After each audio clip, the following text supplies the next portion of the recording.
Bonjour et bienvenue, voici notre tour d'horizon économique, géopolitique, énergétique et boursier. Nous sommes le jeudi 16 janvier et pour comprendre comment tourne la planète finance, c'est sur l'inforruptible et nulle part ailleurs. Et la thématique du jour, ce sera « Auriez-vous jamais cru que le salut puisse venir du luxe suisse ?»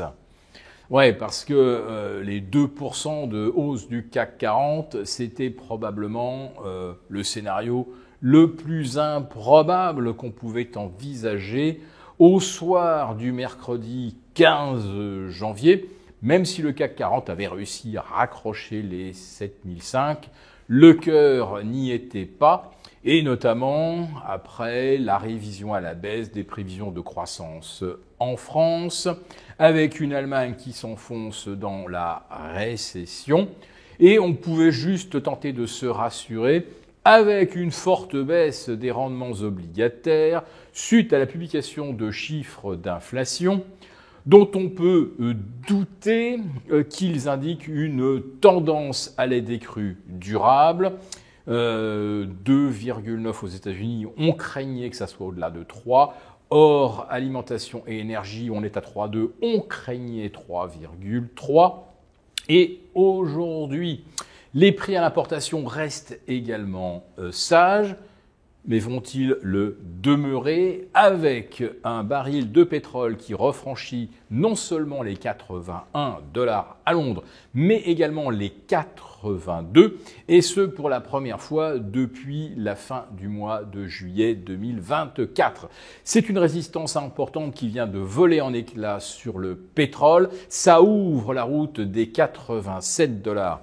Toujours sur le Brent, on sera autour de 84,5, 85 sur le WTI américain. Ça veut dire une hausse probablement de 10 ou 15% du prix des carburants, du fuel pour se chauffer, etc.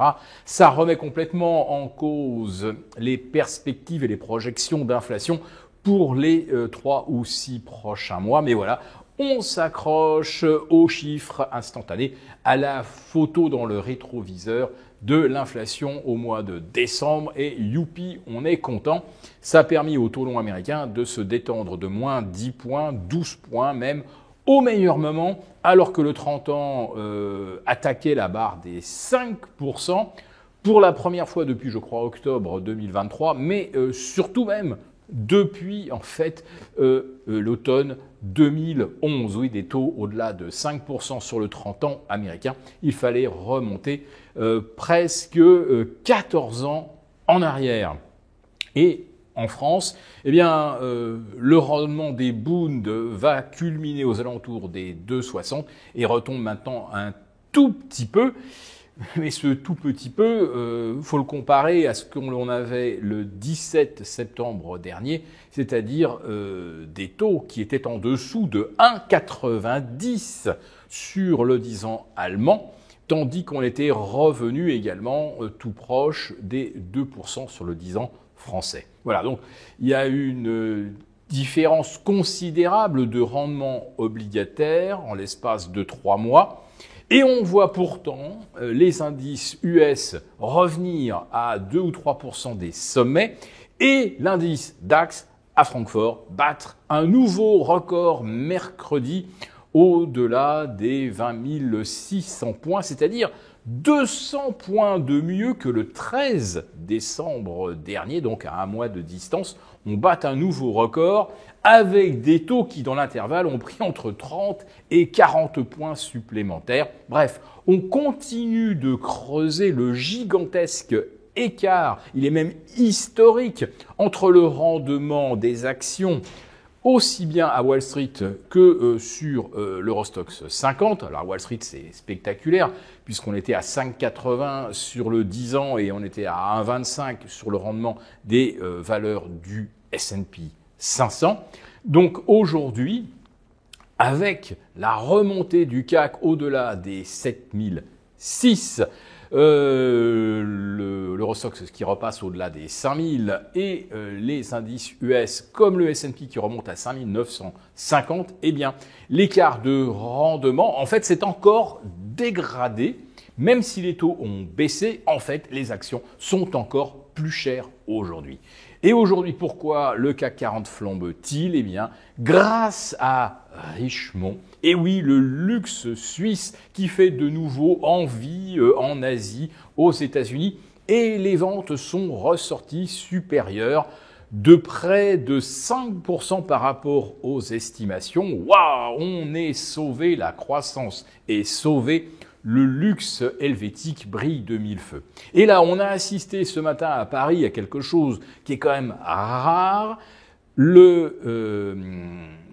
va dire le quartet des valeurs du luxe, LVMH, Kering, Hermès et L'Oréal ou Essilor ont bondi dès l'ouverture de 7% en moyenne. On a même vu des écarts de 9% à la hausse sur LVMH et sur Kering. C'est absolument historique, surtout que ces entreprises n'ont rien publié intrinsèquement. On n'a toujours pas, pour l'instant, les trimestriels des champions du luxe français. On se fie intégralement à Richemont. Donc, qu'est-ce que des écarts de 8 ou 9% dès l'ouverture peuvent signifier? Tout simplement qu'il y avait en fait de la vente à découvert sur les valeurs du luxe. Autrement dit, il y a une grande partie, ce sont des rachats paniques.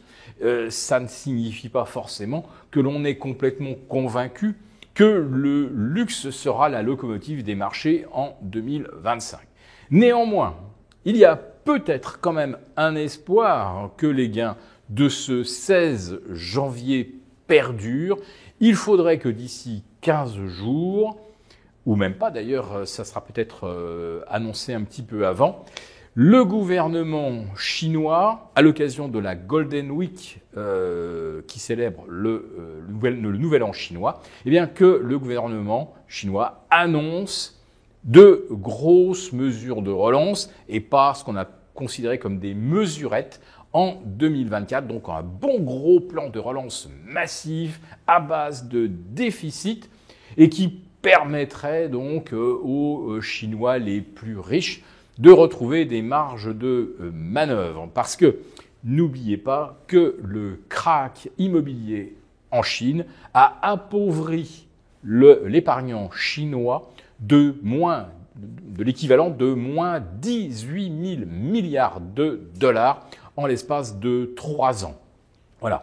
Et parmi les principaux impactés, il y a évidemment les Chinois les plus riches, ceux qui détiennent ces 50 millions d'appartements qui pour l'instant ne sont pas occupés, pas loués, qui ne rapportent rien et dont certains d'ailleurs ne sont même pas finis, donc impropres à la location. Voilà, donc aujourd'hui c'est le luxe, rien que le luxe, mais je le répète, probablement une telle flambée ne peut s'expliquer que par des vendeurs pris à contre-pied. Nous avons conçu à votre attention un rapport spécial que vous obtiendrez gratuitement en cliquant dans le lien en description de cette vidéo. Un rapport spécial qui analyse toutes les conséquences économiques, financières et patrimoniales. Et bien sûr, ce rapport vous offre également des mesures, des initiatives à mettre en place très rapidement pour protéger votre épargne, celle de vos proches. Tout ça donc dans un rapport gratuit que vous obtenez en cliquant en bas de cette vidéo. Merci beaucoup d'avoir regardé cette vidéo. N'hésitez pas à réagir dans les commentaires ou à liker et partager cette vidéo si le contenu vous a plu. Et pour ne rater aucune de nos prochaines émissions, vous pouvez vous abonner à notre chaîne et activer les notifications. Et pour plus de contenu, n'oubliez pas que le dernier rapport rédigé par nos experts est accessible en cliquant sur le lien de description. On se retrouve tout de suite dans les commentaires et je vous dis à très bientôt pour une prochaine vidéo.